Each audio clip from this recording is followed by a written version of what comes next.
Good morning, and welcome back na naman sa ating channel, mga kababayan. At dito na naman po, expat update at mag-update ng konti nating mga nakahalap ng mga videos.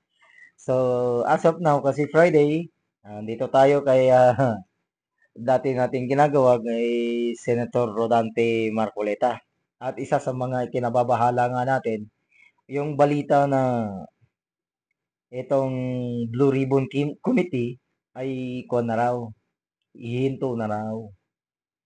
Pero isa sa mga panghihinayangan natin dito at katanungan, bakit hihinto?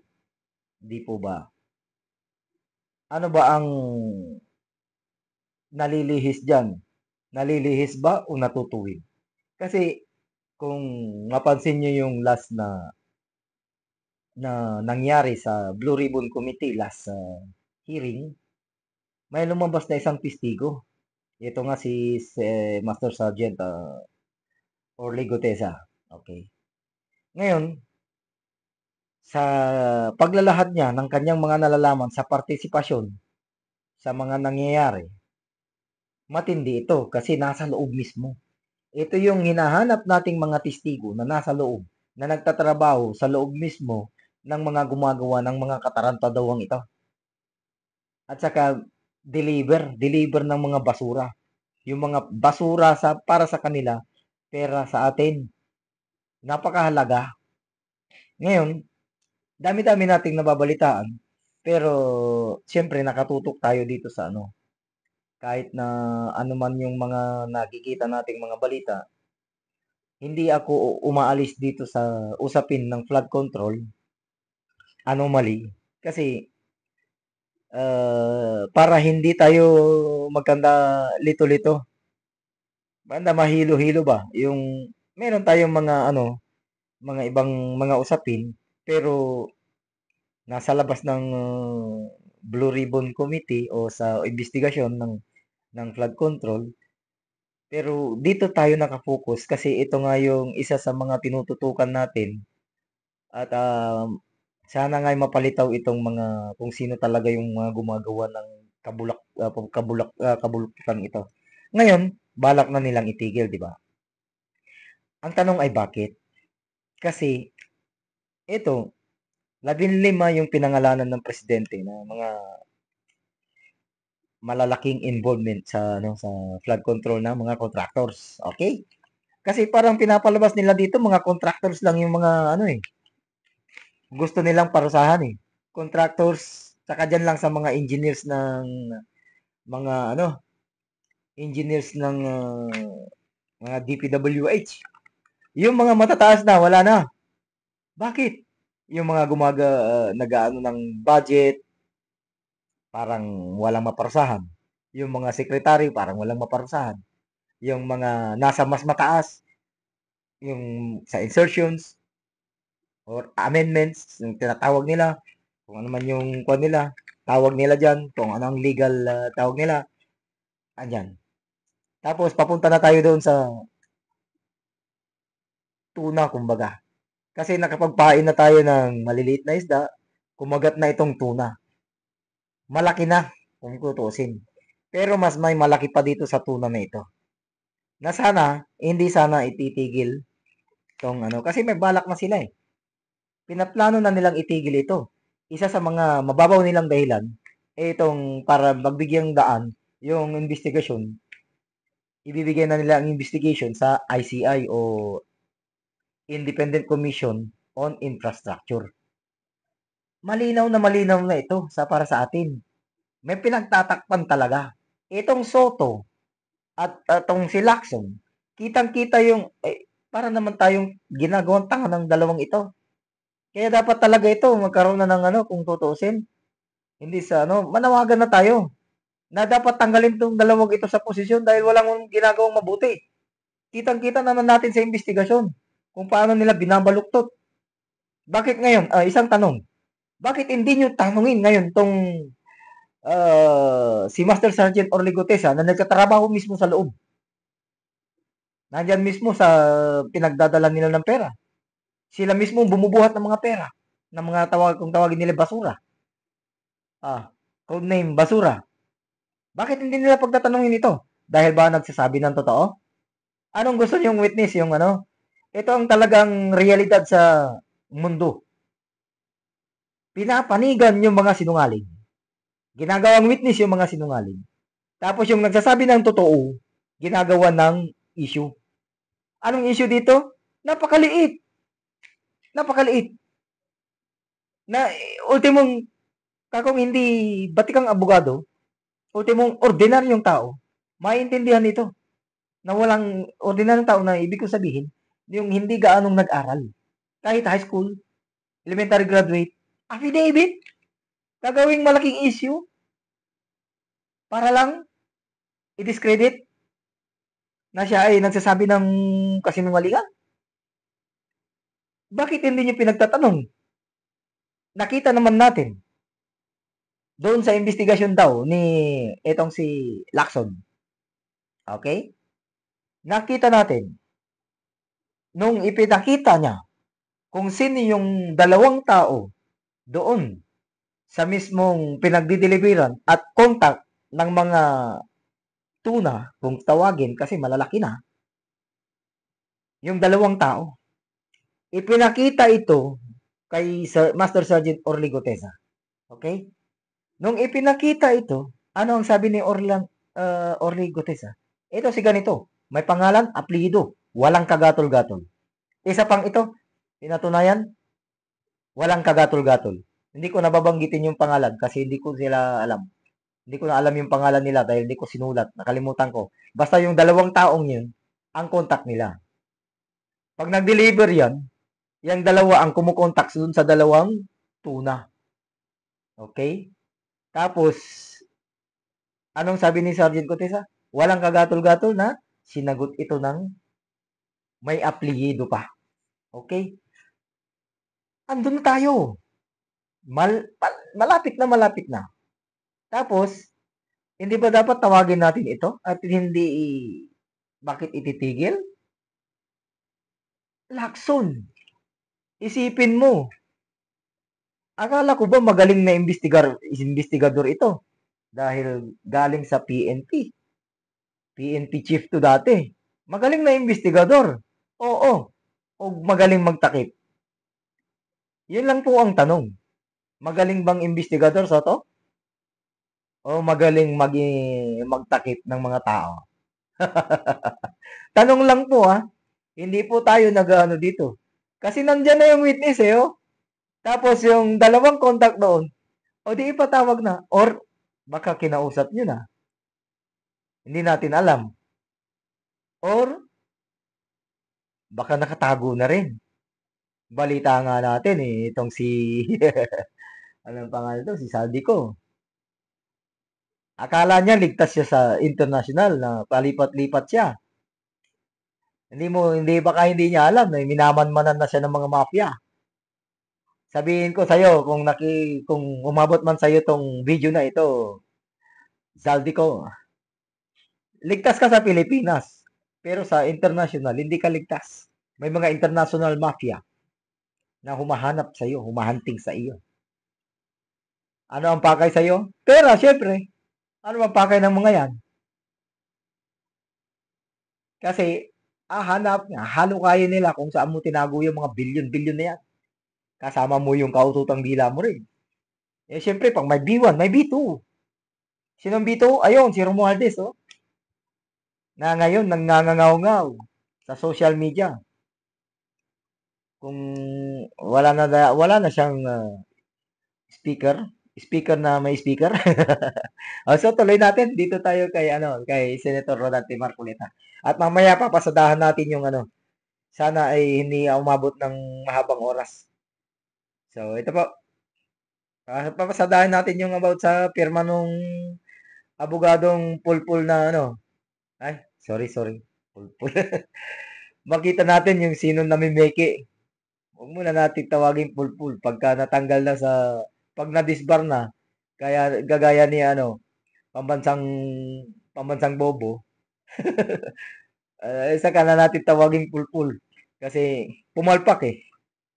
Mantakin mo, pinag-aralan mo ng napakahabang panahon tapos dahil lang sa pirma madadali ka. Marami pa tayong pag-uusapan kung tutusin. Itong si Remulla. Isa pa pala, bago tayo magano, Remulla. Ito na naman. Dahil lang sa simpleng yes sir. Ayun. Dahil sa yes sir niya, doon sa bending law ni you have to bend the law in para lang kay Tulfo. You have to bend the law. Na sinang-ayunan niya. Isa sa mga grounds na yung dream niya to be an ombudsman ay maging bangungot. Sa susunod na mga papasadahan natin yan. Marami kasi, napakarami ng dapat nating talakayin talaga kung tutusin. Hindi, ako kasi, style ko kasi, hindi ako naglilista. Isa sa mga problema ko minsan, pagka gusto ko lang mag-live na ganito, o mag-gawa mo ng video, di na ako gagawa ng listahan. Kaya minsan kung mapapansin nyo, nakakalimutan ko yung mga pangalan, pinagsasabi ko minsan. Kasi, hindi ako naggagawa ng note, kumbaga.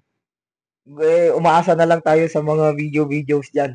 Kaya, yun naman talaga ang kuha natin eh. So, bago tayo, pasadahan muna natin dito kay Senator dito sa Ganang Mamamayan. Mag-subscribe po kayo dito. Kasi Eto. marami kasing mga issue dyan ang lumabas nitong nakaraang mga araw. Oo. Within this week kasi walang hearing. Ba't kaya pala, Sen? Ay, na-expect namin, Sen, kung hindi Wednesday, ngayong Thursday. Ba't bigla na? Wala Bakit ko. mo sa akin itatanong? Hindi naman ako ang chairman ng Blue Ribbon Committee. Ganun. Okay. Nakakulo sa kapulungan ninyo, miyembro ng hindi ba napag-usapan? Sila lang ang nagbibigay ng schedule eh. Malalaman na lang namin kapag sila'y nagpalabas. Dun sa pinakahuli na pagdinig last week, in-expect natin ay merong isang pagdinig dapat this week. Pero hindi ho pala natuloy, yun ho. Wala, di ba? Ang tanong nila, magtatawag, kasi may lumabas ng balita, ewan ko kung nabasa mo, na baka daw magpalabas na ng initial resolution ng komite at baka hindi na magpatawag ng pagdinig ang Blue Ribbon. Paano mangyayari yun? Yun lamang mga binanggit ni Chairman Panfilo Lacson ng Blue Ribbon Committee. Opo. Halos sa 10, 2 pa lang ang natawag eh. Mahigit na 10 yung mga in-implicate niya ron ng mga construction companies. Yung SunWest, nabanggit doon. Opo. Yung Perdstar, nabanggit doon. Opo. Yung Edmarie, nabanggit. At napakarami pa. Ng iba-ibang personalidad. Ibig ba sabihin, naging subject matter ng kanyang maramdaming Privilege speech. na kumpleto ang cinematography. Sound effects. May sound effects, meron pang screenplay. Oho. Ibig sabihin, hindi napapasadahan yung mga yon? Baka kasi... Sa kanya yun Ang pagkakarinig ko, Sen, ay may hinihintay na ebidensya o testigo. Oo nga, na-interview siya. Mukhang baka daw po may mga hinihintay pang... Development, oo. Development. Kung wala naman daw pong bagong development, baka... Hindi, ang sinabi niya, nabasa ko rin yun sa social media eh. Opo, oho. O tsaka kasi parang in-interview siya. Tingnan natin nga niya kung merong masustansyang darating. Opo. Paano malalaman kung may darating na masustansya kung hindi mo ipatawag yung mga binanggit mo sa privilege speech mo? Ako, Correct. kumo yun ang kanyang pinasadahan sa kanyang privilege speech na 2 beses yun. Inaakala ko na matimbang para sa kanya yun. Ano pa hinihintay niya? Bakit hindi niya tawagin lahat yung mga nabanggit doon? Hindi pa natatanong eh. Ano ho? Wala nga. Kamukha nung SunWest na lumalabas sa mga records. Ito ay isang kumpanya na in-establish ni Saldico. Sa napakaraming pagkakataong nabanggit ang pangalan ni Saldico, yung kanyang kumpanyang itinatag ay hindi man lang tatawagin. Baka magtaka yung mga kababayan natin, bakit ganon? Open-ended kasi, no? Nung natapos yung huling hearing, walang sinabi kung kailan yung susunod eh. Paano? Nung itong huling hearing, merong lumabas na isang napakatibay na yung ating witness, di ba? Oho. Si Ay, retired ano ba yung Major. pinakahuli? Yung kay... Yung pinakahuli. Retired Major, Master Sergeant Orly Oo nga, Gutesa. ano. Oo, hindi ba? Opo. Wala naman silang itinanong eh. Nung makita nila siguro na, teka mo, credible ito ah. Marami po kasi na-shock, nabigla ata doon sa statement niya. Oo, ang dami nila ron. Ba't hindi sila magtanong? Nakahanda naman sumagot yung witness. Hindi, ang problema daw ho kasi ata, peke daw yung notaryo. Kaya Bakit? yun, Yung notaryo ba? ayaw nilang tanungin. Ang issue ba doon yung notaryo o yung isiniwalat niya? Oho. Yung kanyang sinumpaang salaysay. Di ba doon nakapako lahat ang pinag-uusapan? Oho. Mali ba yung mga sinabi niya? Di ba maliwanag kung napakaliwanag ang pagkakasabi niya? Siya lamang ang tanging witness na talagang nag-connect mula kay Saldico hanggang kay Speaker Martin Romualdez. Paano nalilihis yun? Di ba dumiretso ron? Bakit hindi pa natatapos ang hearing? Kalagitnaan pa lang, umalis na siya. Oho. Iniwan doon yung vice chair niya, si Senator Erwin Tulfo. Oho. Ibig sabihin, hindi siya interesado na magtanong. Oo nga, ganun ang implikasyon. Di ba? Oho. Anong nangyari na dun sa abogado na si Attorney Pechi Espera? Kasi, Sen, after niyang sabihin na hindi siya yung nagnotaryo, ang daming lumabas na, hindi ka ba yan, hindi mo ba pirma to? Paano yung mga ninontaryo mo sabi? Meron yung sa Tiesa. Liga ng mga Meron dun sa barangay Liga ng mga barangay. Marami pang iba. May nakita pa ako na gano'n din yung notarial details. Opo. Iba pa rin ang pirma. Ibang pirma pa rin. Sa Makatwid, ako, tansya ko rito, marami siyang lugar na ginamit na kung saan ay meron siyang mga staff na nagnotaryo. So may Iba-ibang branches pirma. pala. Ibig sabihin, bukod doon sa na picture niya, mayroon siyang iba pang Meron, ibang pirma pa rin eh. Pero ganun kung ba? titingnan mo yung notarial deal, kasi yung i-stamp mo ng ganyan, parehong-pareho eh. Pero iba naman ang pirma. Kaya same name po? pwedeng isa o dalawang lugar ang kinasangkapan niya para meron siyang tao doon, o ikaw, magnotaryo ka rito, ikaw naman dito ka pumwesto. O, ganito ang gagawin ninyo. Pareho silang merong notarial register. O, halimbawa, yung hawak nung isa, Book 8. Opo. Yung nagnotaryo kay Gutesa, Book 8 eh. Pero yung isa siguro, Book 7. Kasi, maring may Book 5. Iba-ibang lugar eh. Yun ang suspecha ko dyan. Ganun pala. Ngayon, kung mo pareho yung tinatatak niya, Opo. at sigurado yung staff naman niya ron, nagkakasundo sila, sige, pirmahan mo yan. Kung alanganin ka, text mo sa akin, i-Viber mo, akong bahala sa'yo, sige. O pag nakita ko, sige, inotaryo mo yan, pipirma ngayon. Oho.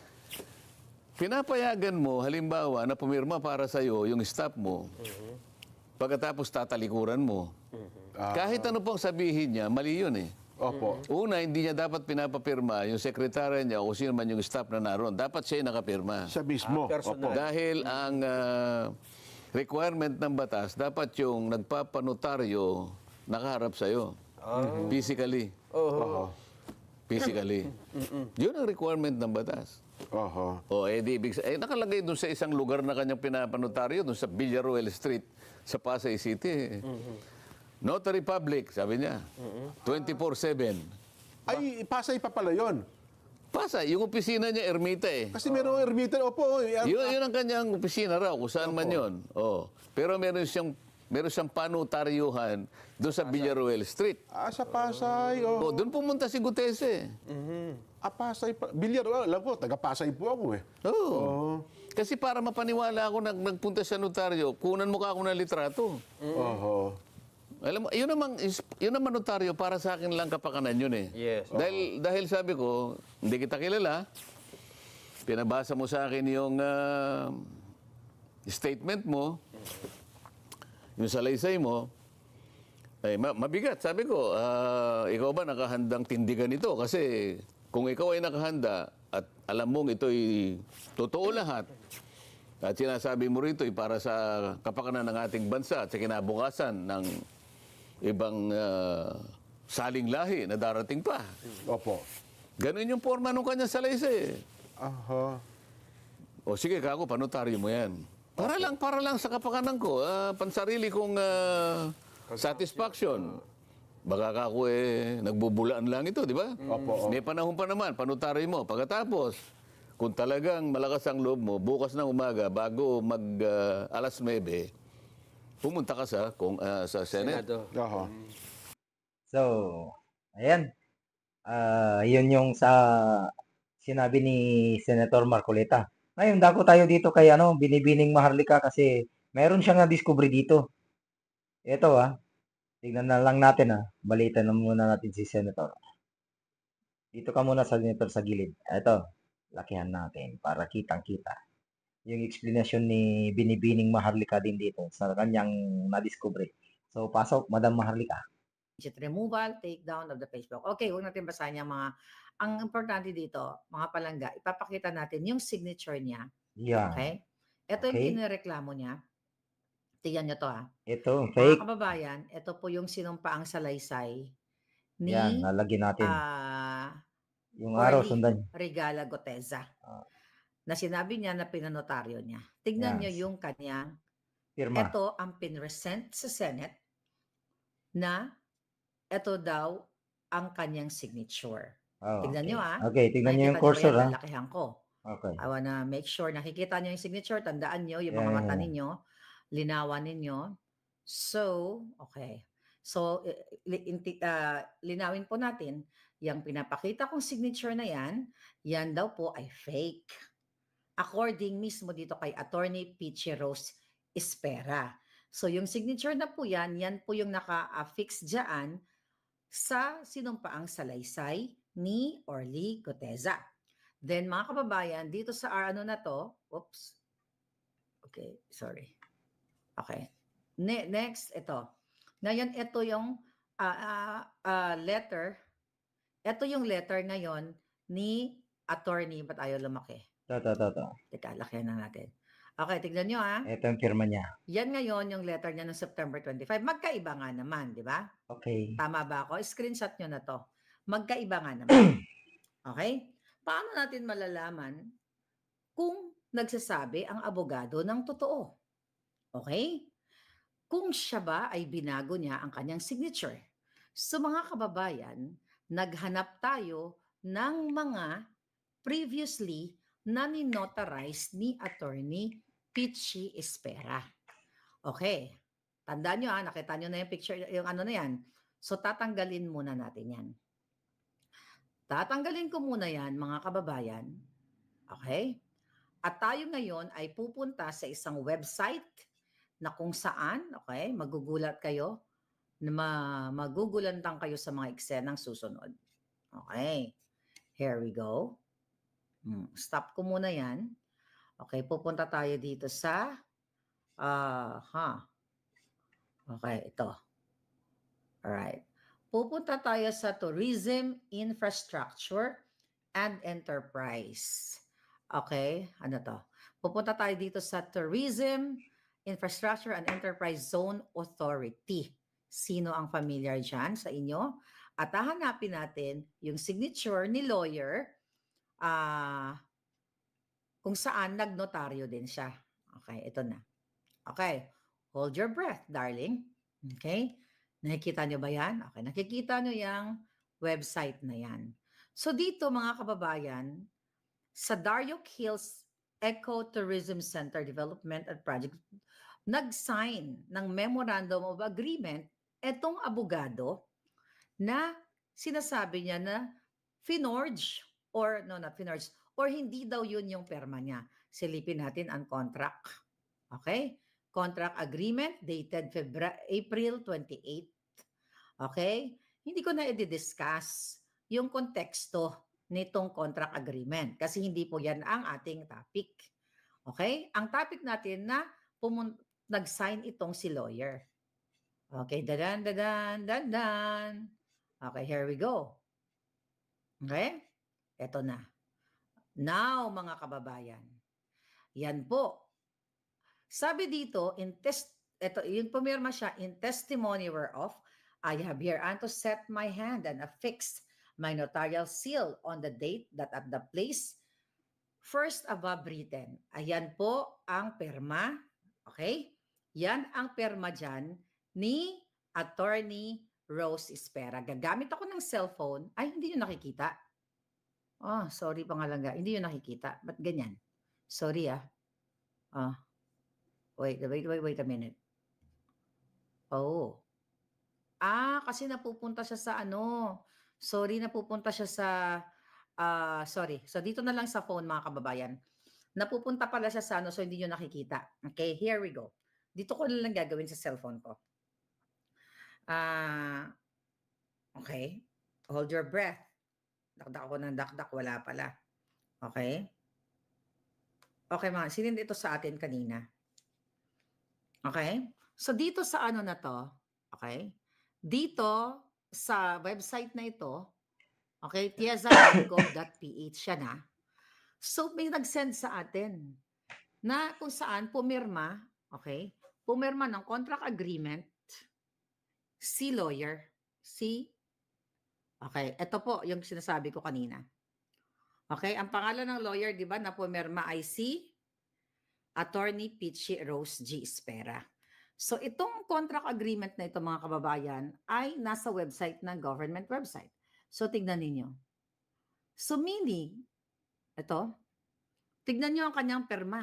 Wait, nandiyan ba? Okay. Tignan nyo po, screenshot nyo. Yan ang perma ni Attorney Peachy Rose. So ang perma niya sa contract, sa, what's this? Ang perma niya dito sa contract agreement dito sa TIEZA, okay? tiesa.gov.ph, mga kababayan.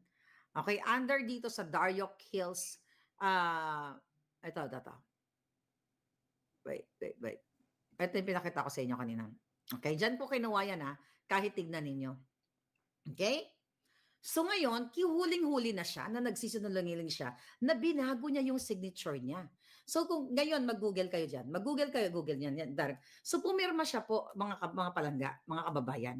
Yan, the same signature, okay? Tanggalin ko na yan pinakita ko lang sa inyo para mapuntahan niyo yung website, para ma-verify ninyo at ma-fact check niyo ako.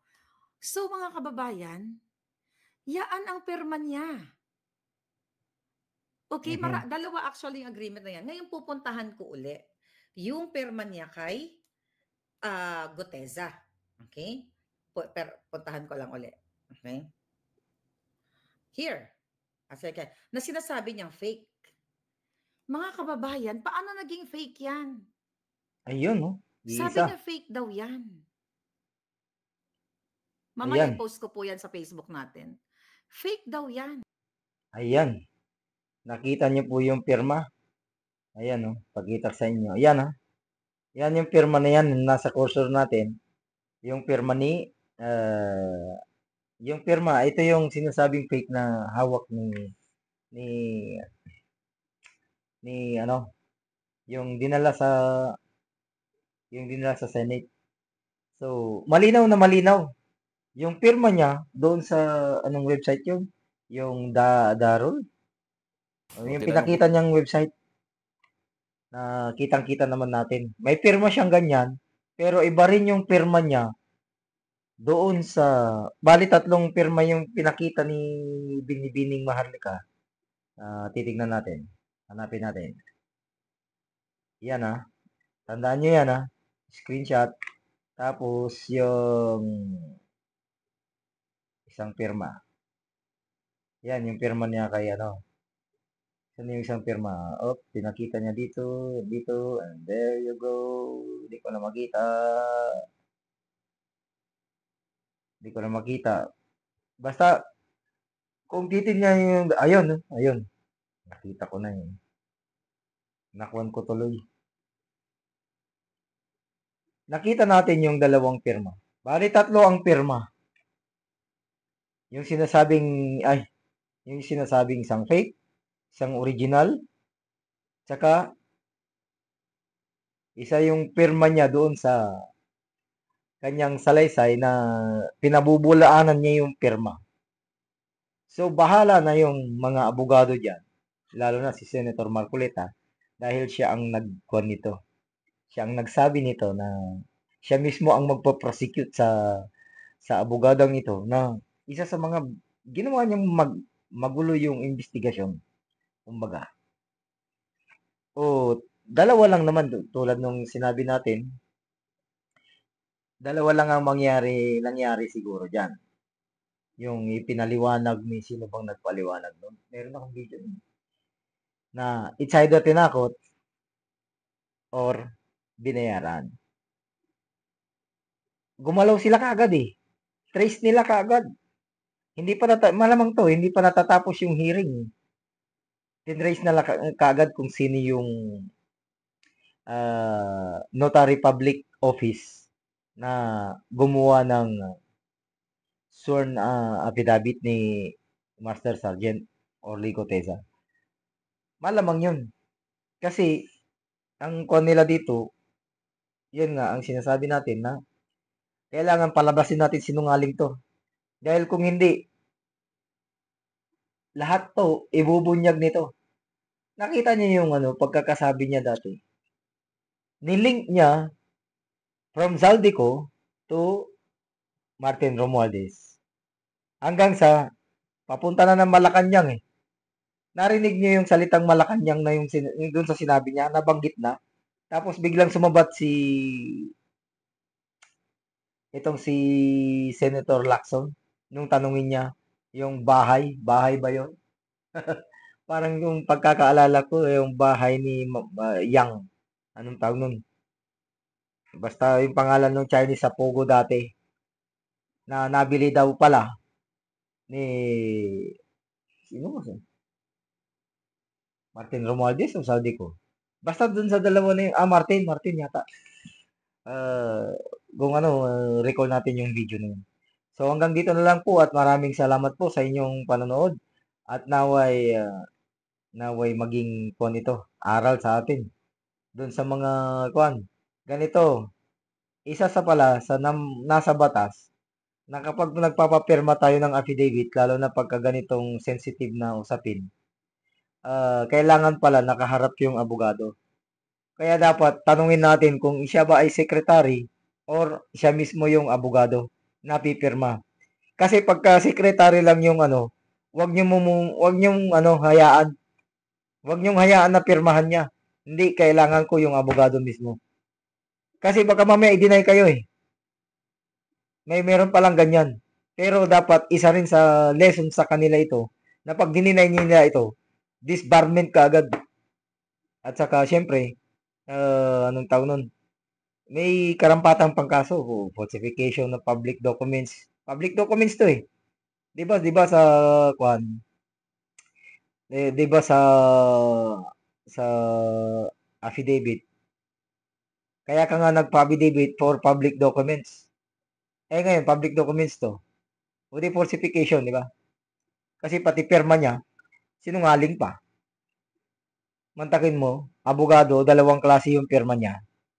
So hanggang dito na lang po at maraming salamat po sa inyong panonood at medyo napahaba na po tayo ng ng oras. Pasensya na kayo sa aking boses kasi hindi tayo nag-rally. Ano lang tayo na inubuan ko nung isang araw na hanggang ngayon medyo may konting sabit pa. Nawa ay gumaling na po tayo. Maraming salamat po at maraming salamat po sa inyong panonood. At andyan, kung hindi pa kayo nakaka-subscribe, andyan lang po yung subscribe button. Paki-click na lang po at kung may time pa kayo, pwede po i-share ang ating video, like and subscribe. Thank you. Shukran.